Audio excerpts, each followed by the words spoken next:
మిత్రులకు నమస్కారం. ఏదైతే జూబ్లీ హిల్స్ ఉప ఎన్నిక వచ్చిన సందర్భంగా జూబ్లీ హిల్స్ విస్తృత స్థాయి సమావేశంలో మరి సునీతమ్మ గారు కొన్ని లక్షల మంది అక్కడికి వచ్చి గోపన్న అమర్రహే అన్న సందర్భంలో కన్నీరు పెట్టుకున్న ఆ సందర్భాన్ని, ఎగతాళి చేస్తూ అవహేళన చేసిన ఆ సందర్భాన్ని నిజంగా తీవ్రంగా మా మహిళా లోకమంతా ఖండిస్తుంది. మరి పొన్నం ప్రభాకర్ గారు కానీ, తుమ్మల నాగేశ్వరరావు గారు కానీ, ఇంకా ఎవరు ఈ మాటలు మాట్లాడినా క్షమించే ప్రసక్తే లేదు. ఎందుకంటే అందరికీ ఫ్యామిలీస్ ఉన్నాయి, అందరికీ కుటుంబాలు ఉన్నాయి. ఎవరం కూడా 100 సంవత్సరాలు 200 సంవత్సరాలు బతకడానికి రాలేదు. ఎవరేమి ఎప్పుడు ఏమైతామో తెలీదు.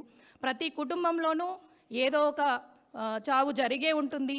అంటే వాళ్ళను ఓదార్చిన సందర్భాలు ఎన్నో వాళ్ళు కూడా చూసే ఉంటారు. మరి అలాంటి సందర్భాలని కూడా చూసి మరి ఒక మహిళని కన్నీటిని ఇలా రాజకీయం చేస్తూ, అంటే భార్యాభర్తలకు ఉన్న ఒక ఆ ప్రేమని కానీ ఆ బంధాన్ని కానీ గుర్తు చేసుకొని, నా భర్త ఈరోజు ఇక్కడ ఉంటే నాకు ఈ పరిస్థితి వచ్చేది కాదు కదా, నేను ఒక ఫ్యామిలీలో ఉన్న మహిళని ఈరోజు ఇక్కడ నిలబడాల్సి వచ్చింది, మళ్ళీ ఈ ఉప ఎన్నిక వచ్చిందన్న సందర్భాన్ని ఎగతాళి చేసి నిజంగా మాట్లాడడం అనేది తీవ్రంగా ఖండిస్తున్నాము. బేషరతుగా క్షమాపణ చెప్పాలి. నిజంగా మహిళా కమిషన్ కూడా దీన్ని సుమోటోగా స్వీకరించి మరి నేరేళ్ల శారద గారు కూడా దీన్ని విచారణ జరపాలి. లేని పక్షంలో బీఆర్ఎస్ పార్టీ తరఫున మహిళలందరం కూడా వచ్చి కంప్లైంట్ ఇవ్వడం జరుగుతుంది. థ్యాంక్ యూ నాకు ఈ అవకాశం ఇచ్చినందుకు.